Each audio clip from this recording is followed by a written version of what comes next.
you.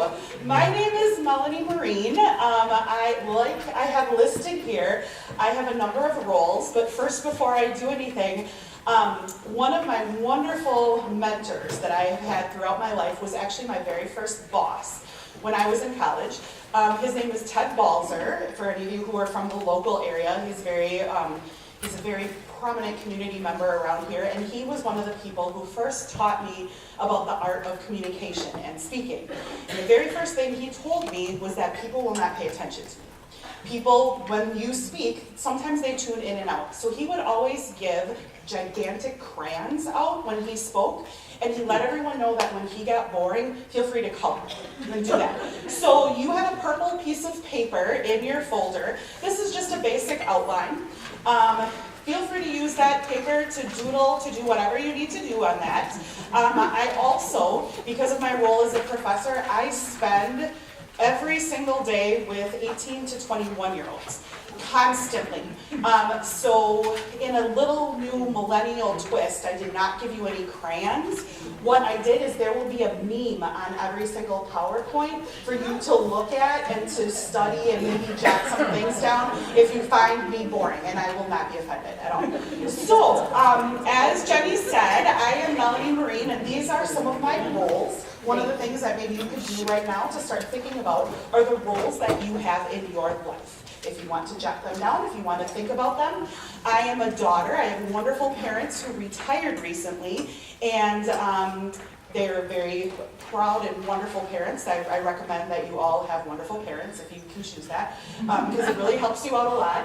They are so supportive of me. They currently drove down to Indiana to be with my brother, who is tonight, actually right now, we are both on stage at the exact same time.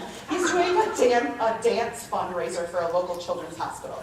So my parents picked my brother over me, but he's my baby brother, so that's acceptable. And because of that, I'm also a sister, and my sister goes to Grace here in Oshkosh too, so some of you might have met my sister before. Like Jenny said, I'm a mother who lives in a house full of testosterone, and just right now, I'm just so thrilled. There's like pink in here, and this is very exciting. I also have 4 nephews and a niece.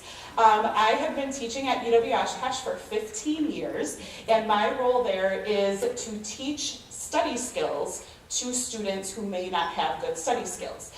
Additionally, I also teach a course for students who are on academic probation and are at risk of leaving the university when they may want to stay at the university.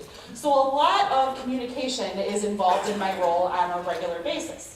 I actually work in a department of all women, so that saves me as well. And I belong to Martin Luther in Oshkosh, where currently we are working on the musical Annie Jr., and I am the choreographer, so I have a whole new set of kids who are not listening to me. Again, why am I here today? Why was I chosen to do this?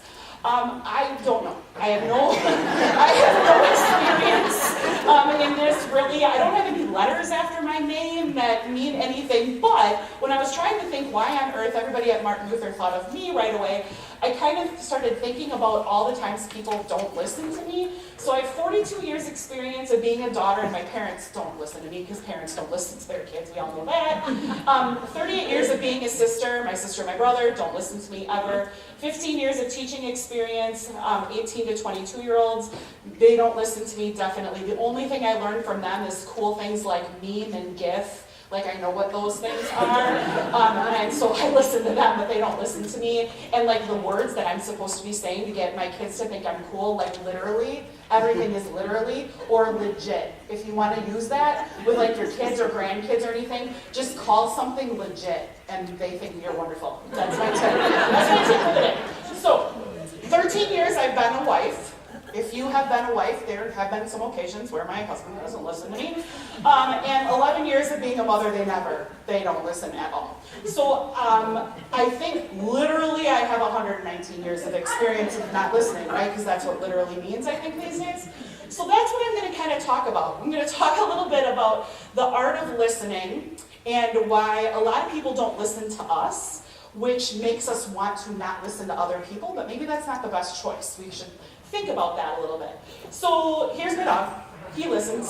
This is my dog. This is Buddy. My 11-year-old son, when he was 4, named him Buddy-Forrest McGee. So that's his real name, Buddy-Forrest McGee, but we call him Buddy. He actually has a tryout on Friday to be Sandy in the Martin Luther musical. Yeah, and we'll just see if, and he listens. We actually might get the part, which would be kind of cool. He doesn't look anything like Sandy, but we just want a dog that listens. So periodically I'm just gonna do stuff like this to, like, if you get bored, you can look at this. So this is my dog, he listens. All right, so your outline for today. What we're gonna talk about. Communication has very, very many facets. Let's focus just on the listening for today. First of all, we're going to talk about why is listening hard? What makes listening so difficult? And then we're going to talk about active listening. And this is where my background comes in. I actually teach a unit on active listening. I attach it to the note-taking that my students need to do, and also the communication with their professors. When someone is talking, how should we respond, or should I always respond? Is it maybe a part of communication sometimes when you actually maybe should be a little quieter and listen a little more? And then how does this translate into my spiritual life when we tie it all together?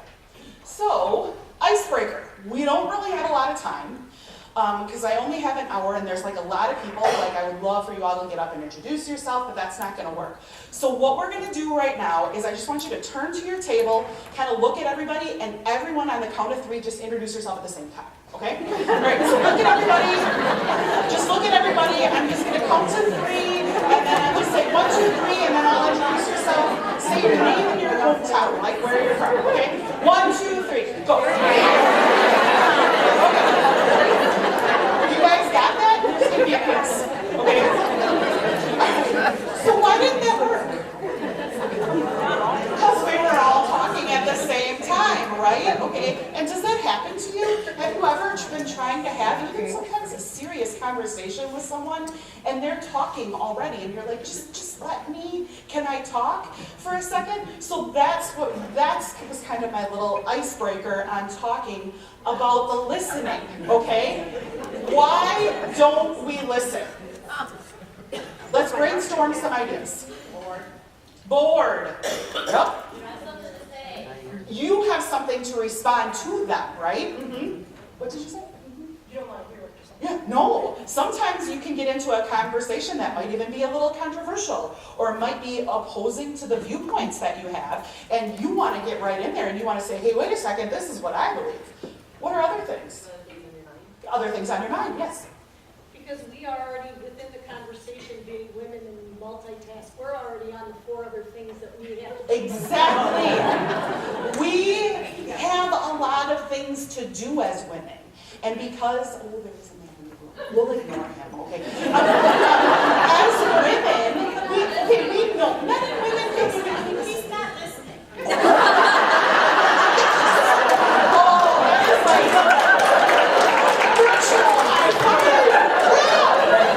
Totally not listening. So as women, we have a lot of things going on in our heads. If I asked my husband to run to Shopko and get my child a pair of pants, it would not happen because he has no idea what size our children are. I do. I can go do that. It's like we're the record keeper of our family. Right? So we have a lot of things going on in our heads, and that can prevent us from listening. And sometimes we just don't want to. Like the 274th time that your child says, Mom, watch me. You're just like, no. I remember taking my kids to the pool, and all I wanted was just a minute to sit in the sunshine. And, Mom, watch me. Mom, watch me. Mom, watch me. And that can happen. So we don't listen for a number of reasons, yet we should probably be listening. All right, so how do you feel when someone doesn't listen to you? Right? Frustrated, unvalued, maybe a little vulnerable, exposed, judged a little bit. You may be thinking that the person that you're talking with is judging some of the things that you've said, or maybe just flat out ignored. And we don't like any of these feelings, do we? We don't want that. And we consciously, we don't want to infringe on anyone else that we are making them feel that way either. So let's talk a little bit about the active listening process, okay? I say to my husband all the time, my brain is Google Chrome with like a million tabs open. Whenever he says something like, why aren't you listening to me? Why aren't you doing that? And I'm not saying this, I want to clarify, this is not saying anything about men being dumb or anything like that. It's just that in the way that the brain works, men typically think about one thing at a time. Women typically think about multiple things at a time, right? That makes it more difficult for us. So how can we listen when all we're thinking about is, okay, I gotta pick up this kid, we gotta go home, we got dinner that has to do this, and then homework has to be done, and what did you say now? And so that it's working against us. And we have to understand that. So there's two types of listening, okay? And because of that, it's two types of conversation. This is the first one. Oh, cool is my standard response when my kid says anything about Minecraft. For those of you who have children, I'm in a room full of, I have boys all the time, and half the time I don't understand what they're talking about. So this is a little different than when someone says, we need to talk, let's sit down, I have to tell you something, right? So it's not like we're doing the serious type of listening constantly. It's different types of things. When you have, my husband's on second shift this week, we have not had a conversation since Sunday. And there's just things that we're missing. We need to spend time this weekend, the two of us, to just sit down and talk. Like, what happened with your job? What happened? This is what the kids did. Those types of things. Because that's important with relationships, right? How many of you have a friend, maybe, a very, very close friend, that you don't even live in the same city anymore? You may not even see them for 2 or 3 years. But you get back together and it's that whole feeling of, we just picked right up where we left off because of that relationship, but because you usually have a special trip with that person planned, or you meet somewhere or something with that person, and you have that undivided attention. That's the difference right here, the undivided attention. And so I'm not talking in your day-to-day type listening. Let's talk a little bit more about the more serious listening that takes extended periods of time and work with that particular relationship. All right, so here is the definition of active listening. And this is what I tell my students on a regular basis, okay? Number one, you have to pay attention. I know that kind of sounds very simple, but you do. We know that we have multiple things going on in our heads. When I talk with my students about sitting in a class and taking notes, because you have to take a test on this material, you have to pay attention. And my thing with them is your cell phone can't be out. Your laptop can't have, you can't have Instagram up on your Chromebook or, those types of things. So you really have to pay attention. And distractions need to be at a minimum. And that can be in your relationships. My husband and I are going to talk this weekend because we need to, but the kids probably can't be around, right? Not like we're going to talk totally about them, but that's a distraction. So when you're having a serious conversation, or not even a serious conversation, just an in-depth conversation with a person that you care about, you really need to have distraction-free zone, I guess would be to say that. You also can show with your body language that you're actually listening to someone. And that can really, really help your relationship and help you feel validated in that sense. There's a way to provide feedback. We'll talk a little bit about appropriate feedback. When is it okay to interrupt? When can we talk? And when should we just listen? And things like that. It can also be difficult if you're having a difficult conversation with someone. I remember talking with my mom when my mom and her siblings made the decision that my grandma really had to be in an assisted living facility because she had just hurt herself and was by herself for an extended period of time. So that can be one of those things where you have your whole heart in your head. In our hearts, we did not want grandma to go there, but in our heads, we realized for her safety, she probably needed to. That is a very difficult conversation that you need to have in basically a judgment-free zone, because you can get very passionate about those things too. And then make sure that we respond appropriately for things like that. All right, step one, paying attention. And this is literally what my students look like, just to point out that on a regular basis. All right, those of you who are teachers in the room, you know that it's like, I call it the deer in the headlights look, where I'm looking, oh, they're not paying attention to me at all. All right, looking at the speaker directly. And sometimes that's different. I go on crafting weekends sometimes. I've been a scrapbooker and I can sort of crochet and I do that. And it's different when you're having a conversation sitting next to someone and you're crafting and things like that. You can have some good conversations and talk while you're busy in that way. But when you are having a more serious conversation, eye contact is very important, definitely. How do you feel when you are having an important conversation and someone is looking you in the eye? What does that make you feel like? Yes, I'm valued, I'm important, and what we're having right here, this is good. This is good for our relationship. So and I'm afraid, a little bit maybe I'm pessimistic because I work with millennials all day long, but the whole cell phone thing, it's very, very difficult because literally just walking through UW-Oshkosh campus, everyone's like this all the time. And it's like, can't you just look at somebody and smile? Because sometimes I could just make a person's day, random stranger, smile at me, oh, cool, you know? So don't underestimate the power of just looking somebody in the eye. Or when, like our pastor says in church, oh, take some time to greet those around you, to just look someone in the eye. Morning, happy Sunday, go pack. You know, like that kind of thing. I mean, that can really mean something important to do that. Put aside distracting thoughts. Easier said than done, right? I work directly on campus a lot with the counseling center. A lot of students in my class have some learning disabilities. A lot of students have anxiety and depression. A number of students have gone through awful things, parents dying suddenly and things like that. And that's what's causing them to maybe not be as successful in college. So I kind of work a lot with the counseling center. Unfortunately, in my career, I've had to walk students to the counseling center to make sure that they're getting help. And one of the things that I learned from them is how to quiet a busy mind. And that's amazing. So what I want you to do right now is take this purple piece of paper, flip it over, take your writing utensil, and I want you to only look at the paper.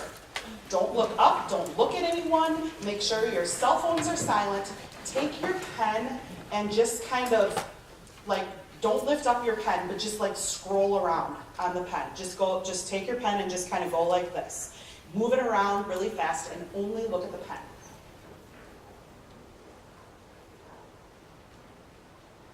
Empty your mind. Concentrate only on the pen.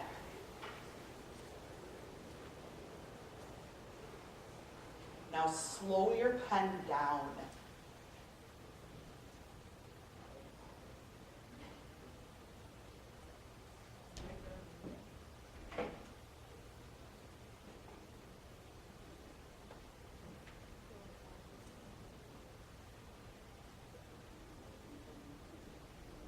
All right, stop. Did anyone have a moment of, there was nothing going on in my head? This is the first thing that they have us do when the counselors in our counseling center are working one-on-one with students who say that they are anxious about something or they're feeling pent up and angry and things like that. They have them do this, only a counselor stares at them.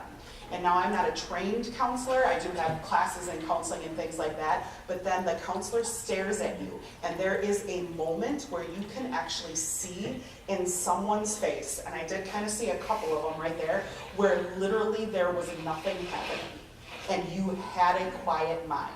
And I did this exercise with my students one time, and I had an epiphany moment.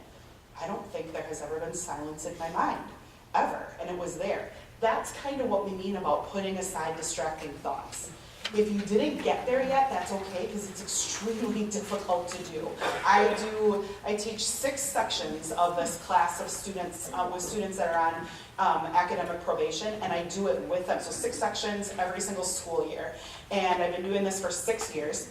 And so that's 36 sections, and I was on maybe time 25 teaching it before it ever even occurred to me. Because my role is a little bit different there. I'm standing in front of them and I have to be prepared for what a student might say and what's going to be happening and things like that. So that's a little bit different there. Don't mentally prepare a rebuttal. That's another one that's very, very difficult. Because what's the first thing that we want to do? Many, many women, if not the majority women, are very nurturing, right? We are happy when everyone who lives under our household is happy, okay? And sometimes you can say things like, well, but what, I kind of want to be a little happy, and we feel really, really selfish about that. And that's true. That's true. You do want, I mean, you are in your household, and you have your family and that kind of thing, but it can be very, very difficult to just think about, okay, this person is just telling me someone, can I just listen instead of constantly offering advice, because we don't like when those around us are hurting. We don't want our friends, our loved ones to hurt, so the first thing that comes to our mind is, what can I say to make them feel better? And you probably have been in situations before where there have been uncomfortable things that have happened. You've maybe been at a funeral, or a funeral of something like, especially a young person's funeral is very difficult to go to, and you see these people that you love hurting, and you're thinking, I can't do anything to make them feel better. And guess what? You can't. And it's not, but sometimes you just need to think about, I'm here, and they just need to talk. They just need to listen. You know, when I'm sitting with a friend from high school who lost a parent way too soon, and sometimes you just need to, I remember this one time when we were in high school and your dad did this. Sometimes that's what they need. They just need to hear the story. Okay, now you tell me some happy stories, and we'll think about that. Sometimes it can be very difficult, but in certain situations when it's just maybe somebody venting about their day and they're uncomfortable, you may not necessarily need to reply. You just need to let them vent and tell them that it's okay. Avoid being distracted by those environmental facts. So not just necessarily your location, but things that are happening around you. We've probably already had that happen before. You know, you're at a party or a gathering like this, and out of the corner of your eye, you see someone, and you're like, oh, I gotta remember to tell them this. And then you're trying to talk to this person, and you keep on doing this. Yeah, right. Can you, they're walking out the door, and so that can be a problem too, is if you are in a serious conversation where it's very important, you kind of gotta maybe not forget about that peripheral vision for a second and just focus in on that person. Also, body language can be very, very important and can help you clue into maybe where the conversation is going or how the person is feeling when you talk to them. All right, so let's talk a little bit about that body language that you can have. These are some things that you can do to a speaker when you're talking with them to make sure that you know that they know that you are listening, okay? One of the things that it's kind of a little joke in my office, but when we come back from the first day of class, and it's very typical in our office to say, oh, how'd the first class go? We do that. We come back, and the first thing, it went awesome. I had a nodder. That's what we all the time. We've been doing it for years. To us, that means there was a student in the room who, while they were, you know, you're talking about the syllabus and you're doing those things, and you have a student that does this. And then they sit there and they do this. I am on fire when that happens. It's like, yes, there is one person in the room. And all of a sudden, my confidence grows. I have that. And that's the thing. Sometimes all it takes is but we're women, so we also do, and that's fine. That's wonderful, because that's what the person needs. This person is listening. They're listening because they're nodding and they're looking at me. And look, you're nodding at me right now, and I love you for that. So that's it. It's the nodding. So you want to be a nodder. You want to have a nodder when you're in that situation. Smiling is good, or any other type of, you just don't want the angry face, right? Any type of positive facial expression is going to help them out a lot, and just to help them feel validated and that they're listening. Note your posture. Solar. This is Intro to Counseling 101, Class 2. Solar stands for, all counselors, when you go through this, you talk about your body positioning. I learned it sit, but now my students are learning square, so it's the combination of the two. You need to sit squarely.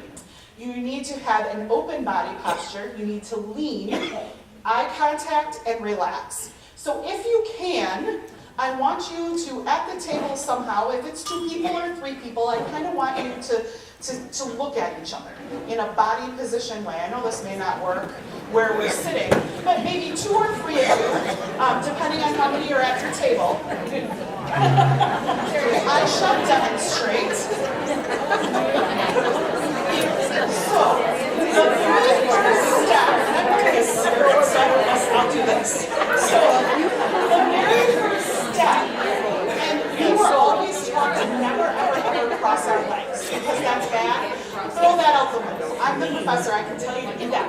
So, crossing your legs as long as you feel comfortable, I don't think you cut somebody off by your crossing your legs. But the big thing is, I'm not listening to you, and you're not, you're annoying me right now. So, when you're sitting, your arms, whatever they're doing down here, is fine. So that's what we mean by square, sitting square. And if you're, especially if it's a serious, important conversation, you know, if Jenny and I are sitting next to each other and we're crocheting, we could have an awesome conversation, right? But if it's going to be a super important, intense, facing each other is going to be much more important than doing it that way. So that's what we mean by sitting square openly. Okay? Lean. Have you ever had that before? When you're sitting across the table and somebody goes, oh, like that, just that lean forward, or even your body posture, instead of being like this, just a little bit like this. That slight movement can mean a lot. So that's what we mean by lean. Eye contact, we talked about that already, and just relax. Don't look like you're getting ready to jump out of your seat and run. Okay? So let's practice this. 2 or 3 of you, kind of, we may not have the whole square thing down, and I'm going to give you a pass on that one, because that's okay. So I just want you to kind of practice what it feels like to sit.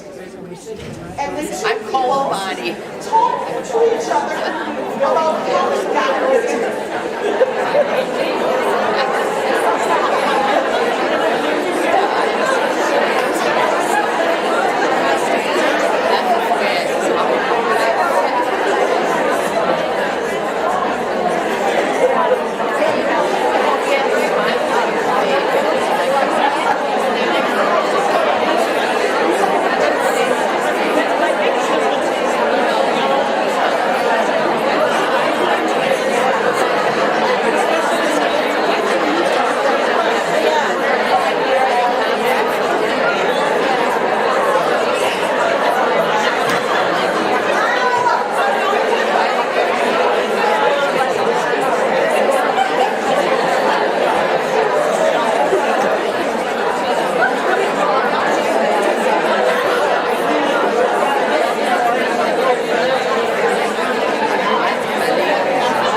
This is a positive reason for having only boys in your house. I forgot about that.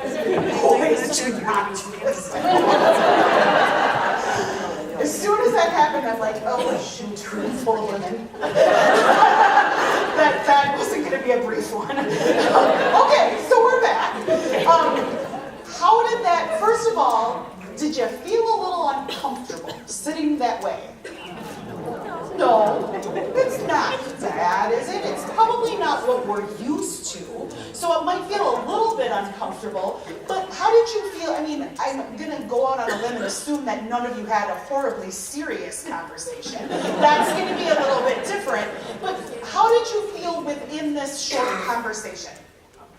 Comfortable. Good. Good. And maybe if it's somebody that you've never met before, you just randomly sat at a table, oh, I kind of like this person. We might be friends. Yeah. Or as my students say, Insta-me. That would be Instagram. Insta-me. Yeah. I don't have an Instagram account. No idea. I just smile and nod. So again, smile and nod. Yeah. Yeah. Insta you. What that means. Insta. All right, so that's what we mean by solar and the whole position. Small verbal cues can encourage instead of interrupt. So little, yeah. Or my mom's favorite one, no. That sometimes means that we're gossiping, but that's a mother-daughter thing. That happens sometimes. No, really? And but that's good, because when you're talking, you want to have that. All right. Okay, rapid breath. Before we go on, I have one thing. Yes. Okay, so we are all in the congregation, and our pastors are looking at us. Do you Yes. really want to freak out your pastors and do that? Start nodding, start engaging them, because I've had to stand in front of the congregation to do announcements and stuff, and everybody looks hostile because they're so serious and listening to you. And the pastor has to face that every single week. Right. You want to freak them out? Do that. Okay, my pastor's wives are here. I was going to ask if anyone related to a pastor here that could say, have you ever heard any pastors talk about nodders before? Every once in a while that goes in the back of my mind, I'm looking at him. Oh, I feel like he's looking at me, I should probably nod. I get that, yes. I am listening to you. You're not just hearing yourself talk. Yeah, and that's a good thing. We can do it at any time. Okay, so this is usually, I do stuff like this to make sure my students are paying attention. I'll just look to a side and I'll stand there and then gauge their response. So I had an immediate awe. Thank you, you're paying attention. These are my boys. This is how old they are in my head. This is how old they are in real life.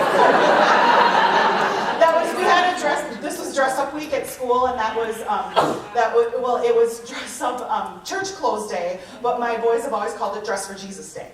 So that was they were in my brother's wedding last fall, and those were the outfits they wore for my brother's wedding. So there, you're paying attention, thank you. Okay, next. So, all right. Okay, so feedback. Okay, this is where we get a little. Okay, feedback. Sometimes when you're in a conversation, the person is actually looking for your opinion or your feedback. Or someone will come in, this happens in my coworkers all the time. Somebody will come in, okay, a student did this, I said this, would you have handled it that way? Or what, when you're looking for those types of things. One of the things that can be really important is instead of actually responding, using some more lengthy verbal cues to help out. So, paraphrasing, what I'm hearing you say is, because sometimes you're not sure, or if it's somebody really upset, and then all of a sudden they're talking over here, and then they're over here, and then they're here, and then you're like, whoa, what am I? Okay, so what I think you're saying is, and then it can also help, okay, so are you looking for me to help you out of this problem? Oh, no, I just want somebody to listen. Okay, now I know. Yep, then I can sit and I listen, I don't need to respond, and I need to agree with you. And that can help you. And because we do. Sometimes we just need someone to say, you are right. Yeah, you are right. You did that right. Question, what do you mean when you say this? Just had the hugest argument with my husband and I can't stand him. Okay, so what do you mean when you say you can't stand him? Oh, I love him, just don't like him right now. So that can help you out a little bit too. Summarize. Okay, so what I'm hearing you say is you're upset because. And it can really, really help with the whole synthesizing everything is what we talk about that. So what are some other things that you can say in response that are a little bit longer than that can help somebody realize that you're listening and paying attention? Gave you a couple examples right here, but what else can you do? Could you please repeat it? Yes. Sometimes it's just a simple, I hear you. That can work too. Anything else? Okay, now what if we get to a controversial type conversation? When you're talking about something with anyone and you realize that they are going down this path and your path is here, okay? But this may be a friend, a loved one, a family member with different political viewpoints than yours. And that can happen. That can happen a lot. So how do you participate in that without causing trouble between the two of you? One of the things is I may, and I don't know if you can see from the flowers right there, I think, I may not be understanding you correctly. What I think you said is, sometimes the smile and nod. Because sometimes we just don't need to get into it with them. Because in certain things, this is one of the things that I dislike strongly about social media. I mean, sometimes people post things on social media and it's like, are you really thinking you're gonna change somebody's mind because you posted on Facebook? I didn't think you're, so sometimes it's just I say smile and nod, but the whole social media thing is eye roll and scroll. Okay? Just, you see something on Facebook and you're like, okay, scroll, and just do that. Because you know what? In some things, the person didn't come to you directly. It's not half the people that we're friends with anyway are mutual acquaintances. So we're not gonna get into that with them. This is what I'm talking about, is when it's a serious loved one, okay, you did this, I did this, okay. And that can be the thing that can be the problem, is the controversial thing. So what other things, if you think that, you obviously don't have to share the controversial situation, but what about are some things that maybe you can say during something like that to keep your temper down too? Mm-hmm. I have a lot of them, and I just say, I totally get what you're saying, I just don't have to agree. Mm-hmm. Can we agree to disagree? Yeah. Mm-hmm. Yeah, that's, and because that's, sometimes I'll tell students, it's not my job to change your viewpoint. Like, I'm not going to do that, I'm not going to change your viewpoint, we're just going to agree to disagree, because guess what? That's what this is. You agree this, I agree this, and well, guess what? We'll just never talk about politics again, and we'll be fine.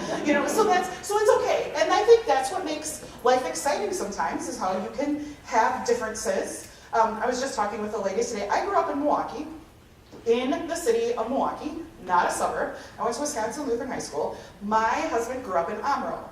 You guys know where Amro is?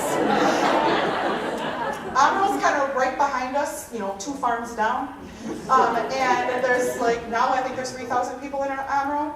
So when we got married and we were trying to figure out where to live, he actually worked in Red Granite and I worked here in Oshkosh. And I lived way over by Lake Winnebago, and he's like, okay, so we're married, I move into your house, and I have over an hour commute where I have to pass a train track, a bridge, and the whole 4121 fiasco that can happen. He's like, I don't think this is gonna work. So we started looking for our first house together, and we ended up in Amro. He drove me through Amro probably 4 times before he tried to convince me, this is a really nice place. I'm like, I blinked, and we're in the farms again. I grew up in Milwaukee, and guess what? We moved to Amro, and it's fine, and I love Amro, and I'm probably not going to leave Amro. But that's one of those things. That's a huge difference. That's a big thing. You're starting out your newlyweds, everything is perfect, right? So you're doing that, and he's like, yeah, I want to move. And you're like, you want to move where? I never even heard of Amro, except for the fact that I went to Camp Phillip and I would drive through Amro when I was, and I didn't even know that I was driving through Amro. So that's a big thing. I know I live there. So that's a big thing when you're, certain things like that. I still remember when I had a bridal shower and my aunt was trying to give me advice. I have an aunt who's only 10 years older than me, and she's like, little fights will become big ones if you don't sit and discuss. I'm like, what? Little fights? That's never going to happen to us. She's like, oh no. After we got married and we got our first apartment together, there was a knockdown drag out over Colgate and Crest. I was like, you fought over? She's like, I know, you laugh at me now, but he only used Colgate growing up, I only used Crest growing up, and I was not buying 2 tubes of toothpaste. So we had, okay. Sure enough, a couple months later, I was like, oh, Oshkosh and Amro, I get the fight now. But sometimes it just sat down and he just said, I really need, and then we started getting into the whole, but we're gonna have kids someday. Where do we wanna live? Where do we wanna, and then it kind of started dawning on us. We had gotten married at Martin Luther.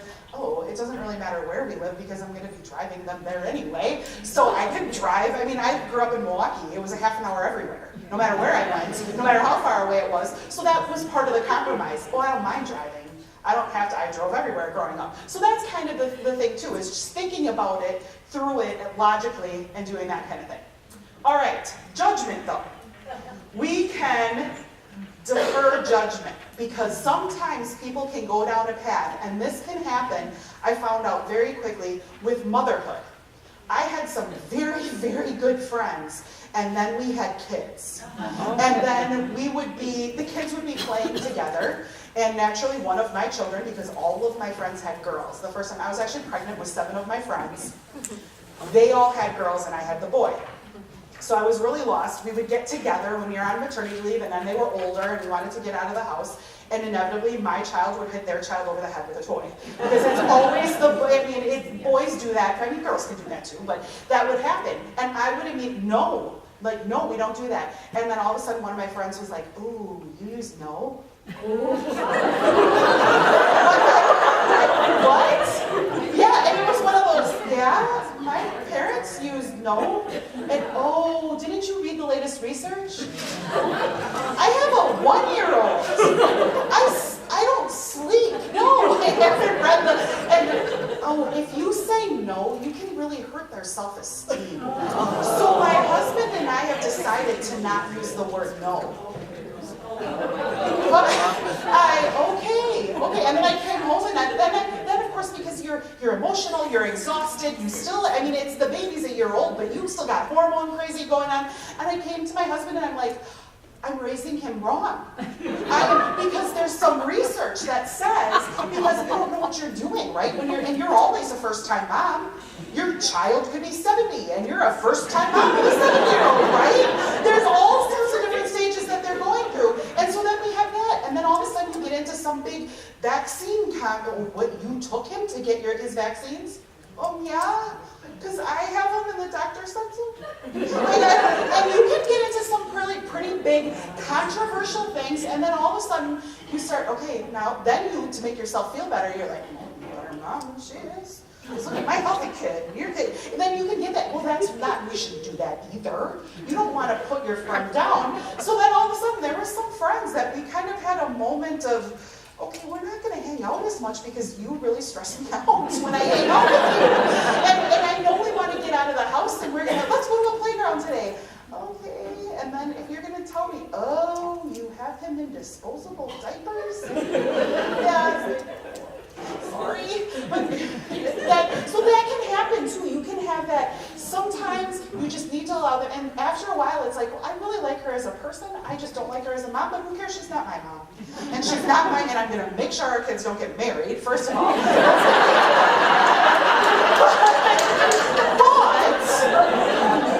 we hang out now, and we just don't, now it's just one of those, oh, okay, so you're letting, are you letting him do this? You let him stay home alone? He's 11. My parents left me home when I was 8. Granted, we lived like 3 blocks from church, and they were at church, but I was like 8. And I remember, I think I was in 3rd grade, and I was home for a half an hour. Oh, I don't know about that. And it's like, teaching them responsibility. Here, throw the pizza. Here, throw the pizza. So that's the thing. We have to make sure that sometimes we kind of got to keep our opinions to ourselves. Sometimes. Because guess what? As a person, she's a wonderful person. She is also a teacher. She teaches totally different people than I do, but she can relate to me on that level and that kind of thing. So we just really don't, and now our kids are older and it's totally different and that kind of thing, but yeah, sometimes we need to do that. And then because of that, sometimes you just need to not interrupt. Because sometimes you get yourself so worked up that you're like, no, sometimes you just need to say, yeah, oh, so I didn't know, tell me more. You're not going to say, tell me more about this, not saying no parenting thing. No, I don't want to hear any more, but oh, that's interesting. Where did you hear this research? Oh, I know, I was on Facebook last night, and there was So sometimes that needs to just be, okay, let's defer our judgment for right now. And sometimes you do have to make decisions in your life that maybe there are some people in your life that you're not going to spend a lot of time with anymore. Hopefully that's the extreme, but things like that can definitely happen. All right, so we need to be respectful though. We need to respond appropriately. Be candid, open, and honest. Lying is not going to get you anywhere. It can affect your relationship down the road. Sometimes you just have to say, I don't really, can you come, I really need to talk to you, I need to do this. You might have to have some conversation about, okay, can we not do it on Saturday because I have this thing that I'm gonna do, being open and honest when you're talking about that with someone. Or if you don't understand what they're saying. And could you maybe clarify that? I don't understand the point that you're trying to make right now. So being open and honest. Sometimes you can say your opinion. That's okay. You can totally say your opinion, but also then be ready to smile, nod, and agree to disagree. It's not like you have to hide your opinion or anything from someone if they don't agree with you, but you have to be respectful about it. Also, make sure, and I think the golden rule, treat that person in a way that you think they want to be treated. And I think that is probably, it's the golden rule. Our parents taught us that. We should still do that. You can still be a good friend. You can still be a positive person while you're going through this. All right, reality check. Let's think about this. Can we 100% all the time guarantee that this is how we're going to listen? Of course not. So these are the variables that can affect our listening skills. Number one, the person that you're with. You listen to your children differently than you listen to your spouse, differently than you listen to your grandkids. Okay? That happens all the time. It's an obvious. I am not a grandparent yet, but I'm seriously looking forward to being a grandparent because I've seen my parents change. My parents are told, my kids get dessert after breakfast. You think I'm laughing? If my family was not in Fort Wayne, Indiana right now, I would make them tell you. It's not so much my mom, but my dad. Yes, you want a dilly bar? Okay, Dad! And so now I've got the whole, can you bring the kids, but you can go do something else. Number one, they don't want to see me anymore, and number one, if they do see me, then I kind of put a cramp in their whole grandparent lifestyle. So that's the thing. So it's the person that you talk to, right? So the grandparents, that you're talking to them different, to your co-workers, to everything, the person depends on how you're going to listen. The situation, sometimes you turn the corner in Target, you run into somebody you haven't seen for a while, and all of a sudden you're in this big, deep conversation about something. Okay, maybe we shouldn't stand here anymore. Maybe, should we walk over to the Starbucks and sit down? You need to think a little bit about the situation too. That particular place where you are right now may not necessarily be the best thing. Maybe you might need to carry the conversation on at a different time in a different location because it started out as a friendly meet and greet and then it just went into something big from there. Your mood. Sometimes we just wake up crabby. We do, and that's okay. It has nothing to do with anything. Sometimes you wake up crabby, sometimes you wake up in it. Well, if I wake up crabby, guess what? I don't really want to, and we've seen that, I've said that to my kids before. Today is not the day. It's just not, like, it's just, can we, and then, but it's okay, because we do what we call divide and conquer parenting. We can do, that's the specific reason why we have 2 children, because as my husband says, man-to-man defense versus zone. So man-to-man defense means we do divide and conquer parenting weekends, is what we call them, and then we'll take one weekend, like on a Friday, one will take one and one will take the other. Usually my son is in band, so we're going back and forth to WLA a lot on either Friday nights or Saturday morning, so that's always a given right there, and then the other one has the other child. So your mood on that particular day, sometimes I'm like, woohoo, I get to drive to WLA and sit in the parking lot for an hour while I read my book, or then I'm gonna walk on over to Shopko and walk around the clearance, and that kind of thing, and I'm in a good mood. Sometimes I'm like, it's Friday, and I'm not, and then he's sitting in the car, and now my kids are old enough to sit in the front seat. All of a sudden conversations have changed because they're right there in the front seat, and then all of a sudden you get, Mom, so can I ask you a question, and can you not be mad at me for asking this question? And then that's when you know, okay, this is gonna be a deep one, and I'm realizing that when you have kids that age, it can be okay because I'm driving and maybe we don't have to look each other in the eye. And that's how we can have a very serious conversation. Yes, of course, and it's very important, I have learned now at this moment, to let him know that he can say whatever's gonna come out of his mouth without getting in trouble. Because seriously, something happened. and he doesn't know if it's right or wrong, and he's asking me. So the mood, the situation is going to be very different. And in that particular situation, I don't care how crabby I am, I need to take advantage of that right now. And I need to listen to that, because that's where the teachable moments come in. And it's not just if you're a parent, it can happen with friends and other family members and things that you have to remember. And then of course the environment, where you are in at that particular time. If somebody is talking about something very personal, then you don't want to be in that aisle of Target, right? You want to make sure, okay, maybe we need to go to a quieter area or something. You need to think about those types of things. Or if you're on, Sunday after church and you're having the little coffee and donuts type thing, and then all of a sudden the conversation, okay, we should maybe walk out of here and go somewhere else and have this conversation. Okay, I'm breathing now. So here are the memes that I found. These are random memes that I found funny. I just want to see if you're paying attention. So we're going to take a little break. You can read these. Most of my memes, though, I have about study skills. So I have to have my procrastination one in there. Procrastination is one of the units I absolutely love to teach about, because you can get some really fun memes there. And then I also like really putting in clips from movies, and then I tell them that I'm going to give them bonus points if they can tell me what movie it's from. Only I put in all 80s movies. There are some really, really awesome.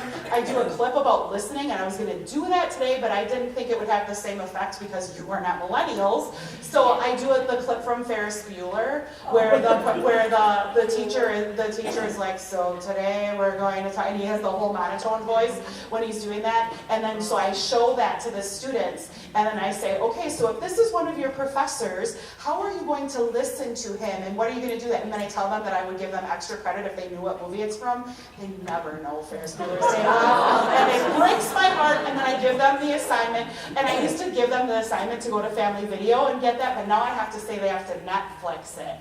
So this weekend, your assignment is to go on Netflix, look up Ferris Bueller, and watch it. And then they come in, and some of them do, and they're like, yeah, it was a great movie. So I like to incorporate that. So I just have to throw these in here so that I can take a break. We could all take a break. So, all right.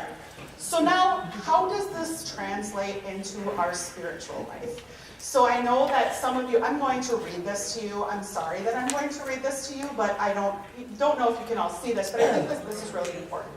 So, speak for your servant is listening. And this is from 1 Samuel 3, verses 1 through 10. The boy Samuel ministered before the Lord under Eli. In those days, the word of the Lord was rare. There were not many visions. One night, Eli, whose eyes were becoming so weak that he could barely see, was lying down in his usual place. The lamp of God had not yet gone out, and Samuel was lying down in the house of the Lord where the ark of God was. And the Lord called to Samuel.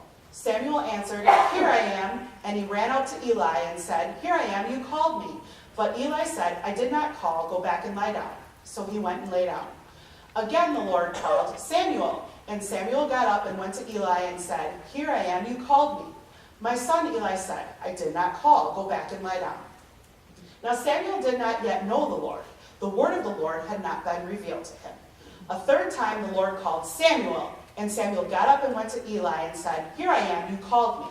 Then Eli realized that the Lord was calling the boy. So Eli told Samuel, "Go and lie down, and if he calls you, say, 'Speak, O Lord, for your servant is listening.'" So Samuel went and lay down in his place. The Lord came and stood there, calling as the other times, "Samuel, Samuel." Then Samuel said, "Speak, for your servant is listening." How many times do you think that happens to you? Where God is calling your name and you don't hear it. It happens. It happens to all of us because we sin. What is different though, when we're to, whoopsie, went too far. So how does listening to God as a Christian, how is that different from listening to others?